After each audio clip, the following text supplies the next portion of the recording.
ಮಂಗಳೂರಿನಲ್ಲಿ MRPL ತೈಲಾಗಾರ ಕನ್ನಡಿಗರಿಗೆ ಉದ್ಯೋಗವನ್ನು ಪೂರ್ಣ ಪ್ರಮಾಣದಲ್ಲಿ ನಿರಾಕರಣೆ ಮಾಡಿದಾಗ ಆವಾಗ ಕೋವಿಡ್ ಲಾಕ್ಡೌನ್ ಇತ್ತು. ಅಂತಹ ಸಂದರ್ಭದಲ್ಲಿ ಮಂಗಳೂರಿನಲ್ಲಿ ಒಂದು ಹೋರಾಟವನ್ನು ಕೈಗೆತ್ತಿಕೊಂಡು ಸ್ಥಳೀಯರಿಗೆ ಉದ್ಯೋಗ ಅವಕಾಶ ಕೊಡಲೇಬೇಕು ಅನ್ನುವಂತಹ ಘೋಷವಾಕ್ಯ ಬಹಳಷ್ಟು, ಅದರಲ್ಲಿಯೂ ಕೂಡ ಸ್ಥಳೀಯ ಎಮೋಷನಲ್ ತುಳುನಾಡದ ಅಭಿವೃದ್ಧಿ ತುಳುವೆಪ್ಪೆ ಜೋಕ್ಲೆಗೆ ಮಲ್ಲಪಾಲು ಅನ್ನುವಂಥದ್ದನ್ನು ಕೂಡ ಕೊಟ್ಟು ಒಂದು ದೊಡ್ಡ ಅಭಿಯಾನವನ್ನು ನಡೆಸಿದ್ವಿ. ಆ ಅಭಿಯಾನಕ್ಕೆ ಇಡೀ ಕನ್ನಡ ನಾಡು ಕೂಡ ಕೈ ಜೋಡಿಸ್ತು. ನಮ್ಮ ಹರೀಶ್ ಇರ್ಬೋದು, ರೂಪೇಶ್ ಕುಮಾರ್ ಇರ್ಬೋದು, ರೂಪೇಶ್ ರಾಜಣ್ಣ ಇರ್ಬೋದು, ಅವರೆಲ್ಲರೂ ಸಾಮಾಜಿಕ ಜಾಲತಾಣದಲ್ಲಿ ದೊಡ್ಡ ಬೆಂಬಲವನ್ನು ಕೊಟ್ಟಿದ್ರು. ಅದರಿಂದಾಗಿ ಅವತ್ತು MRPL ಮತ್ತು ಅಲ್ಲಿಯ ಸಂಸದರು, ಶಾಸಕರುಗಳು ವಿಶೇಷವಾದಂಥ ಸಭೆಗಳನ್ನು ನಡೆಸಬೇಕಾದಂಥ ಸ್ಥಿತಿ ಮತ್ತು ಕನ್ನಡಿಗರನ್ನು ತೀರಾ ಹೊರಗಿಡ್ಲಿಕ್ಕೆ ಆಗದಂಥ ಸ್ಥಿತಿ ಕೂಡ ಆ ಸಂದರ್ಭದಲ್ಲಿ ನಿರ್ಮಾಣ ಆಯಿತು ಅನ್ನುವಂಥದ್ದನ್ನು ಈ ಸಂದರ್ಭದಲ್ಲಿ ನೆನಪಿಸ್ಕೊಳ್ತಾ, ಇವತ್ತು ನಮಗೆ ನನಗೆ ಕೊಟ್ಟಿರುವಂಥ ವಿಚಾರ ಕನ್ನಡಿಗರ ಬದುಕು ಮತ್ತು ಉದ್ಯೋಗದ ಪ್ರಶ್ನೆ ಅನ್ನುವಂಥದ್ದು. ಬದುಕು ಮತ್ತು ಉದ್ಯೋಗದ ಪ್ರಶ್ನೆ ಒಂದನ್ನೊಂದು ಬಿಟ್ಟು ಇಲ್ಲ, ಅದು ಒಂದರ ಒಳಗಡೆ ಇನ್ನೊಂದು ಅಡಕ ಆಗಿರುವಂಥ ಪ್ರಶ್ನೆ. ಇವತ್ತು ಸಾಮಾನ್ಯವಾಗಿ ನಾವು ಉದ್ಯೋಗದ ಪ್ರಶ್ನೆಗಳು, ಬದುಕಿನ ಪ್ರಶ್ನೆಗಳು ಅಂತ ಬಂದಾಗ ಇವತ್ತು ಅನಿಯಂತ್ರಿತವಾಗಿ ನಡೀತಾ ಇರುವಂತಹ ವಲಸೆಯನ್ನು, ಅದರಲ್ಲಿಯೂ ಕೂಡ ವಲಸೆ ಕಾರ್ಮಿಕರ ಬಗ್ಗೆನೇ ಹೆಚ್ಚು ನಾವು ತಲೆ ಕೆಡಿಸ್ಕೊಳ್ತೀವಿ. ಖಂಡಿತವಾಗಿ ಇದು ಬಹಳ ದೊಡ್ಡ ಬಿಕ್ಕಟ್ಟು, ಅದರಲ್ಲಿ ಎರಡು ಮಾತಿಲ್ಲ. ಆದರೆ ಇವತ್ತು ನಿಜಕ್ಕೂ ಆ ವಲಸೆ ಈ ಪ್ರಮಾಣದಲ್ಲಿ ನಡೀಲಿಕ್ಕೆ ಕಾರಣಗಳೇನು ಮತ್ತು ಕನ್ನಡಿಗರ ಬದುಕು, ಈ ವಲಸೆ ಕಾರ್ಮಿಕರು ನಡೆಸುವಂಥ ಕೆಲಸಗಳು ನಮಗೆ ದೊರಕಿದರೆ ಕನ್ನಡಿಗರ ಬದುಕು ಒಳ್ಳೆಯದಾಗ್ತದ ಅನ್ನುವಂಥ ಪ್ರಶ್ನೆಗಳನ್ನು ಕೂಡ ಇವತ್ತು ನಾವು ಕೇಳ್ಕೊಳ್ಬೇಕಾಗ್ತದೆ. ಉದ್ಯೋಗದ ಪ್ರಶ್ನೆಯ ಜೊತೆಯಲ್ಲಿ ನಾವು ಬಹಳ ಪ್ರಧಾನವಾಗಿ ಚಿಂತಿಸಬೇಕಾಗಿರುವಂತಹದ್ದು ಜಾಗತೀಕರಣ, ಉದಾರೀಕರಣದ 35 ವರ್ಷಗಳ ಅನುಭವದಿಂದ ನಾವು ಯಾವ ರೀತಿಯ ಪಾಠಗಳನ್ನ ಕಲ್ತ್ಕೊಂಡಿದ್ದೀವಿ. 35 ವರ್ಷಗಳ ಹಿಂದೆ ಈ ಜಾಗತೀಕರಣ, ಉದಾರೀಕರಣದ ಮುಕ್ತ ಮಾರುಕಟ್ಟೆ ನೀತಿಗಳನ್ನು ನಮ್ಮ ಸರ್ಕಾರಗಳು ಜಾರಿ ಮಾಡೋದಕ್ಕಿಂತ ಮುಂಚೆ ಬೆಂಗಳೂರು ಸೇರಿದಂತೆ ಕರ್ನಾಟಕದ ಬಹುತೇಕ ನಗರಗಳು ಕನ್ನಡಿಗರ ಕೈಯಲ್ಲಿತ್ತು. ಬೇರೆ ಭಾಷಿಕರ ಪ್ರಮಾಣ ಅಥವಾ ವಲಸಿಗರ ಪ್ರಕಾರ ಬಹಳ ಕಡಿಮೆ ಪ್ರಮಾಣದಲ್ಲಿತ್ತು.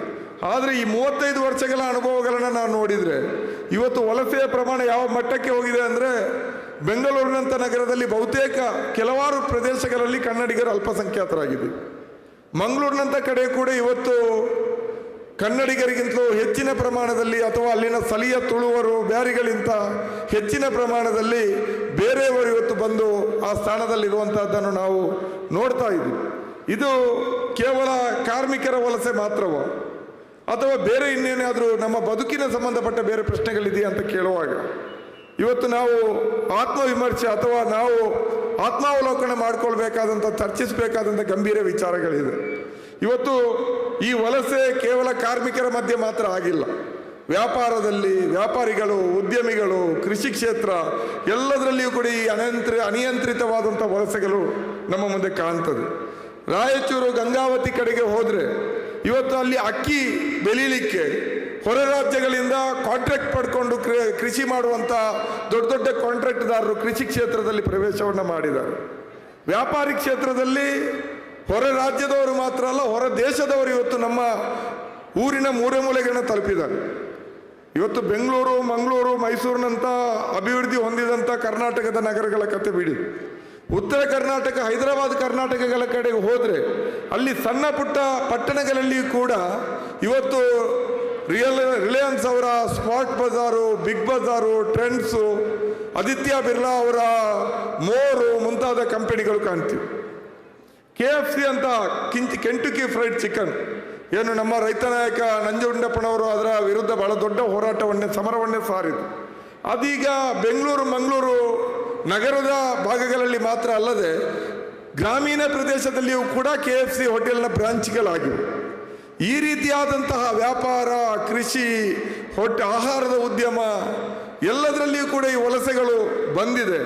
ಇದು ನಮ್ಮ ಸ್ಥಳೀಯ ಯುವಜನರ ಅಥವಾ ಸ್ಥಳೀಯ ವ್ಯಾಪಾರಿಗಳ, ಸ್ಥಳೀಯ ಕೃಷಿಕರ ಬದುಕಿನ ಅವಕಾಶಗಳನ್ನು ಯಾವ ಪ್ರಮಾಣದಲ್ಲಿ ಕಿತ್ಕೊಂಡಿದೆ ಅನ್ನುವಂಥದ್ದನ್ನು ಕೂಡ ನಾವು ಇವತ್ತು ಅವಲೋಕನ ಮಾಡಬೇಕಾಗಿದೆ. ಇವರು ಈ ರೀತಿ ಉದ್ಯಮಗಳಿಗೆ ಬರುವಾಗ ನಾವೆಲ್ಲರೂ ಸರೋಜಿನಿ ಮಹಿಷಿ ವರದಿಯ ಪ್ರಶ್ನೆಯಲ್ಲಿ ಬಹಳಷ್ಟು ಮಾತಾಡ್ತೀವಿ. ಸಾರ್ವಜನಿಕ ರಂಗದ ಉದ್ಯಮಗಳಲ್ಲಿ ರೈಲ್ವೆ ಇರ್ಬೋದು, ಬ್ಯಾಂಕಿಂಗ್ ಇರ್ಬೋದು, ಸಾರ್ವಜನಿಕ ರಂಗದ ಉದ್ಯಮಗಳಲ್ಲಿ ನಮ್ಮ ಕನ್ನಡಿಗರಿಗೆ, ಕನ್ನಡ ಮಕ್ಕಳಿಗೆ ಉದ್ಯೋಗ ಕೊಡಬೇಕು ಅನ್ನುವಂಥ ಪ್ರಶ್ನೆಯನ್ನು ಎತ್ತಾ ಇರ್ತೀವಿ. ಆದರೆ ಇವತ್ತು ಸಾರ್ವಜನಿಕ ರಂಗದ ಕ್ಷೇತ್ರವನ್ನೇ ಪೂರ್ಣವಾಗಿ ನಾಶ ಮಾಡುವಂಥ ಕೃತ್ಯ ಆಗ್ತಾ ಇದೆ.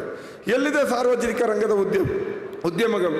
ಬಹುತೇಕ ಎಲ್ಲವೂ ಕೂಡ ಖಾಸಗೀಕರಣಗೊಂಡಿದೆ. ಇರುವ ಉದ್ಯಮಗಳಲ್ಲಿ ಗುತ್ತಿಗೆ ಹೊರಗುತ್ತಿಗೆ ಪದ್ಧತಿ ಬಂದಿದೆ. ಈ ಗುತ್ತಿಗೆ ಹೊರಗುತ್ತಿಗೆ ಪದ್ಧತಿಯಲ್ಲಿ ಕೆಲಸಗಳು ಸಿಕ್ಕಿದ್ರೆ ಆ ಉದ್ಯೋಗವನ್ನು ಮಾಡಿಕೊಂಡು ನಾವು ಬದುಕನ್ನು ಕಟ್ಕೊಳ್ಳಿಕ್ಕೆ ಸಾಧ್ಯ ಇದೆಯಾ? ಒಳ್ಳೆಯ ಜೀವನವನ್ನು ಕನ್ನಡಿಗರು ನೋಡಲಿಕ್ಕೆ ಸಾಧ್ಯ ಇದೆಯಾ ಅನ್ನುವಂಥ ಪ್ರಶ್ನೆ ಇದೆ. ಅದರ ಜೊತೆಯಲ್ಲಿ ನಾವೀಗ ಕೇವಲ ಕೈಗಾರಿಕೆಗಳು, ಸಾರ್ವಜನಿಕ ರಂಗದ ಉದ್ಯಮಗಳು ಖಾಸಗೀಕರಣ ಆಗಿರೋದು ಮಾತ್ರ ಅಲ್ಲ, ಇವತ್ತು ನಮ್ಮ ಬಂದರುಗಳು, ವಿಮಾನ ನಿಲ್ದಾಣಗಳು ಕೂಡ ಇವತ್ತು ಅದಾನಿಯ ಪಾಲಾಗ್ತಾ ಇದೆ, ಅಂಬಾನಿ ಅಂತವರ ಪಾಲಾಗ್ತಾ ಇದೆ, ಮಿತ್ತಲ್ ಅಂತವರ ಪಾಲಾಗ್ತಾ ಇದೆ. ನಾವು ಮಂಗಳೂರಿನಲ್ಲಿ ಅದರ ವಿರುದ್ಧ ಹೋರಾಟ ಮಾಡಿದ್ವಿ. ನಮ್ಮ ಮಂಗಳೂರು ವಿಮಾನ ನಿಲ್ದಾಣವನ್ನು ಖಾಸಗೀಕರಣ ಮಾಡಿ ಅದಾನಿಯವರಿಗೆ ಹಸ್ತಾಂತರ ಮಾಡಿದಂಥ ಸಂದರ್ಭದಲ್ಲಿ ನಾವು ನೋಡಿದ ಪ್ರಕಾರ ಅಲ್ಲಿ ಗುತ್ತಿಗೆಯಲ್ಲಿ ದುಡಿತಾ ಇದ್ದಂಥ ಕನ್ನಡಿಗರನ್ನ, ಸ್ಥಳೀಯರನ್ನ ಕೆಲಸದಿಂದ ಹೊರಗೆ ಹಾಕಿದ್ರು. ಹೊರ ರಾಜ್ಯಗಳಿಂದ, ಉತ್ತರ ಭಾರತದಿಂದ ಕಡಿಮೆ ದರದ ನೌಕರರನ್ನ, ಕಾರ್ಮಿಕರನ್ನ ಕರ್ಕೊಂಡು ಬಂದು ಈ ರೀತಿಯಲ್ಲಿ ನಮ್ಮ ಮಂಗಳೂರಿನ ನವಮಂಗಳೂರು ಬಂದರು. ನಾವು ನಮ್ಮ ಊರುಗಳೆಲ್ಲ ಅದಕ್ಕೆ ಸಂತ್ರಸ್ತರು, ಭೂಮಿಗಳನ್ನು ಕೊಟ್ಟವರು. ಇವತ್ತು ನೋಡಿದರೆ ಅದರ ಒಂದೊಂದೇ ಬರ್ತ್ಗಳನ್ನು ಖಾಸಗಿಯವರಿಗೆ ಕೊಡ್ತಾ ಹೋಗಿದ್ದಾರೆ. ಉದ್ಯೋಗದ ಪ್ರಮಾಣವನ್ನು ಖಾಸಗಿಯವರು ಕಡಿಮೆ ಮಾಡಿದ್ದಾರೆ. ಸ್ಥಳೀಯರಿಗಂತ ಅವಕಾಶವಿಲ್ಲ. ಕಡಿಮೆ ದರದಲ್ಲಿ ಎಲ್ಲಿ ಕಾರ್ಮಿಕರು ಸಿಗ್ತಾರೆ ಅವರನ್ನು ಕರ್ಕೊಂಡ್ಬರ್ತಾರೆ, ಅವರನ್ನು ಜೀತದಾಳುಗಳ ರೀತಿಯಲ್ಲಿ ದುಡಿಸ್ಕೊಳ್ತಾರೆ. ನಮ್ಮ ಪರಿಸ್ಥಿತಿ ಹೇಗಾಗಿದೆ ಅಂದರೆ ಸ್ಥಳೀಯರಿಗೆ ಉದ್ಯೋಗ ಕೊಡಿ ಅಂತ ಕೇಳುವಂಥದ್ದಕ್ಕೆ ಮಾತ್ರ ನಮ್ಮ ಹೋರಾಟ ಸೀಮಿತ ಆಗ್ತಾ ಇಲ್ಲ. ಈ ರೀತಿ ಉತ್ತರ ಭಾರತದಿಂದ ಮತ್ತು ಬೇರೆ ಬೇರೆ ಕಡೆಗಳಿಂದ ಕಡಿಮೆ ದರದ ಕಾರ್ಮಿಕರನ್ನು ಕರ್ಕೊಂಡ್ಬಂದು ಅವರನ್ನು ಜೀತದಾಳುಗಳ ರೀತಿಯಲ್ಲಿ ದುಡಿಸಿ ಅವರಿಗೆ ವೇತನಗಳನ್ನು ಕೊಡದೆ ಅವರನ್ನು ವಂಚಿಸಿದಾಗ ನಾವು ಹೋರಾಟ ಮಾಡಬೇಕಾದ ಸ್ಥಿತಿ ಬಂದಿದೆ. ಎಷ್ಟೋ ಕಾರ್ಮಿಕರಿಗೆ ನಮ್ಗೆ ಗೊತ್ತಾಗದಾಗ ಮಧ್ಯಪ್ರವೇಶ ಮಾಡಿ ಅವರಿಗೆ ವೇತನ ತೆಗೆದುಕೊಟ್ಟಿದ್ದೀವಿ. ಕೆಲವರು ಪಾಪ ವಲಸೆ ಕಾರ್ಮಿಕರು ಅಲ್ಲಿ ಸತ್ತಾಗ, ಸಾವುಗಳಾದಾಗ, ಅಪಘಾತಗಳಾಗಿ ಕೈಗಾರಿಕಾ ಪ್ಲಾಂಟ್ಗಳ ಒಳಗಡೆ ಅವರಿಗೆ ಯಾವುದೇ ರೀತಿಯಾದಂಥ ಪರಿಹಾರಗಳು ಕೊಡದಿದ್ದಂಥ ಸಂದರ್ಭದಲ್ಲಿ ಆ ಕುಟುಂಬಗಳಿಗೆ ಪರಿಹಾರ ಕೊಡಿಸಲಿಕ್ಕೆ ನಾವು ಹೋರಾಟವನ್ನು ಮಾಡಬೇಕಾಗಿ ಬಂತು. ಇವತ್ತೇನಾಗಿದೆ ಅಂದರೆ ಸರ್ಕಾರ ತೆಗೆದುಕೊಂಡಂಥ ಕಾರ್ಮಿಕ ನೀತಿಗಳು, ಕಾರ್ಮಿಕ ಕಾಯ್ದೆಯ ಸುಧಾರಣೆಗಳು, ಗುತ್ತಿಗೆ ಹೊರಗುತ್ತಿಗೆ ಪದ್ಧತಿಗಳು ಇವತ್ತು ಕನಿಷ್ಠ ಕೂಲಿ ಕೊಡಬೇಕಾಗಿಲ್ಲ, ಉದ್ಯೋಗದಲ್ಲಿ ಖಾತ್ರಿ ಕೊಡಬೇಕಾಗಿಲ್ಲ, ಈ ಬೇಕಾಬಿಟ್ಟಿ ದುಡಿಸ್ಕೊಳ್ಬೋದು ಅನ್ನುವಂಥ ಪರಿಸ್ಥಿತಿ ಬಂದಿರೋದ್ರಿಂದ ಅಗ್ಗದ ಕಾರ್ಮಿಕರು ಸಿಗ್ತಾರೆ, ಸ್ಥಳೀಯರನ್ನು ಕಡೆಗಣಿಸುವಂಥ ಸ್ಥಿತಿ ಬಂದಿದೆ. ಅದರಿಂದಾಗಿ ಸರ್ಕಾರದ ಈ ಜಾಗತೀಕರಣದ ನೀತಿಗಳು, ಅದರ ಭಾಗವಾಗಿ ಬಂದಂಥ ಕಾರ್ಮಿಕ ನೀತಿಗಳು, ಹೂಡಿಕೆ ನೀತಿಗಳು, ಇವುಗಳ ಬಗ್ಗೆ ಕೂಡ ನಾವು ಎಚ್ಚರವನ್ನು ವಹಿಸಬೇಕಾಗ್ತದೆ. ನಾವಿವತ್ತು ಇತ್ತೀಚೆಗೆ ಕನ್ನಡ ಪರ ಹಲವಾರು ಸಂಘಟನೆಗಳು, ನಾರಾಯಣಗೌಡರು ಕೂಡ ಮುಂಚೂಣಿಯಲ್ಲಿದ್ದರು, ನಮಗೆ ಸ್ಥಳೀಯರಿಗೆ ಉದ್ಯೋಗವನ್ನು ಕೊಡಬೇಕು ಅನ್ನುವಂಥ ಹೋರಾಟವನ್ನು ಮಾಡಿದರು. ಬಹುಶಃ ಅವರು ಅದರಲ್ಲಿ ಭಾಳಷ್ಟು ರೀತಿಯಾದಂಥ ಕಷ್ಟ ನಷ್ಟಗಳಿಗೆ ಕೂಡ ಒಳಗಾಗಿದ್ದಾರೆ. ಆ ಹೋರಾಟವನ್ನು ನಾವು ಕೂಡ ಮಾಡಿದ್ವಿ. ನಮ್ಮ ಸರ್ಕಾರ ಹೌದು ಸ್ಥಳೀಯರಿಗೆ ನಾವು ರಿಸರ್ವೇಷನ್, ಮೀಸಲಾತಿ ಕೊಡ್ತೀವಿ ಅನ್ನುವಂಥ ಒಂದು ಕಾಯ್ದೆಯನ್ನು, ಮಸೂದೆಯನ್ನು ಮಂಡನೆ ಮಾಡಲಿಕ್ಕೆ ಹೊರಟು ನಮಗೆಲ್ಲ ಭಾಳ ಖುಷಿಯಾಯಿತು. ಆದರೆ ಈ ಬೆಂಗಳೂರನ್ನು ಈಗ ನಿಜವಾಗಿ ಆಳ್ತಾ ಇರುವಂಥ ಶಕ್ತಿಗಳು, ಕಾರ್ಪೊರೇಟ್ ಕಂಪನಿಯ ದಣಿಗಳು ಒಂದು ಟ್ವೀಟ್ ಮಾಡುವ ಮೂಲಕ ಸರ್ಕಾರವನ್ನು ಹಿಮ್ಮೆಟ್ಟಿಸಿದೆ. ಮಸೂದೆಯನ್ನು ವಾಪಸ್ ಪಡೆದು ಮಡಚಿಟ್ಟಂಥ ಸರ್ಕಾರ ಇವತ್ತು ಅದರ ಬಗ್ಗೆ ಒಂದು ಶಬ್ದವನ್ನು ಮಾತಾಡ್ತಾ ಇಲ್ಲ. ಅದರಿಂದಾಗಿ ಕರ್ನಾಟಕದ ಸಮಸ್ಯೆಗಳಿಗೆ ಕೇವಲ ವಲಸೆ ಕಾರ್ಮಿಕರ, ನಮ್ಮ ಬದುಕು ಉದ್ಯೋಗದ ಪ್ರಶ್ನೆಗೆ ವಲಸೆ ಕಾರ್ಮಿಕರು ಕಾರಣವೋ ಅಥವಾ ಈ ಎಲ್ಲ ನೀತಿಗಳು ಕಾರಣವೋ ಅನ್ನುವಂಥ ಪ್ರಶ್ನೆಗಳ ಬಗ್ಗೆ ಕೂಡ ನಾವು ಇವತ್ತು ಚಿಂತನೆಯನ್ನು ಮಾಡಬೇಕಾದಂಥ ಅವಶ್ಯಕತೆಗಳು ಇದೆ ಬಂಧುಗಳು. ಅದೇ ಸಂದರ್ಭದಲ್ಲಿ ನಾವು ಉದ್ಯೋಗದ ಪ್ರಶ್ನೆಗಳನ್ನು ಕೂಡ ನೋಡಬೇಕು. ಇವತ್ತು ಅಭಿವೃದ್ಧಿಯ ಪ್ರಶ್ನೆ, ನಾನು ಗುತ್ತಿಗೆಯಲ್ಲಿ ಕೂಡ ಹಲವಾರು ನೋಡಿದ್ದೀನಿ. ನಮ್ಮ ಕಡೆ ಮಂಗಳೂರಿನಲ್ಲಿರುವಂಥ ದೊಡ್ಡ ದೊಡ್ಡ ಸಾರ್ವಜನಿಕ ರಂಗದ ಉದ್ಯಮಗಳು, MRPL ಇರ್ಬೋದು, SEZ ಇರ್ಬೋದು, ಈಗ ಬೇಕಾದಷ್ಟು ಅಭಿವೃದ್ಧಿ ಕೆಲಸಗಳು, ರಸ್ತೆ ಕಾಮಗಾರಿ, ಹೆದ್ದಾರಿ ಕಾಮಗಾರಿ, ಫ್ಲೈಓವರ್ಗಳು, ಬೇರೆ ಬೇರೆ ರೀತಿಯಾದಂಥ ಟನೆಲ್ಗಳು ಎಲ್ಲ ನಿರ್ಮಾಣ ಆಗ್ತದೆ. ಅದರಲ್ಲಿ ಗುತ್ತಿಗೆ ಯಾರಿಗೆ ಕೊಡ್ತಾರೆ? MRPL ಅಂತ ಕಂಪನಿಗಳು ಹೇಳುತ್ತೆ ಗುತ್ತಿಗೆಯನ್ನು ಸ್ಥಳೀಯರಿಗೆ ಅಂತ ಮೀಸಲಿಡ್ಲಿಕ್ಕೆ ಆಗಲ್ಲ, ನಮ್ಮದು ರಾಷ್ಟ್ರೀಯ ನೀತಿ ಇದೆ, ಆ ನೀತಿಯ ಪ್ರಕಾರ ನಾವು ಅವರನ್ನು ಟೆಂಡರ್ ಕರಿತೀವಿ, ಯಾರು ಪಡಿತಾರೋ ಅವ್ರಿಗೆ ಕೊಡಬೇಕಾಗತ್ತೆ ಅಂತ.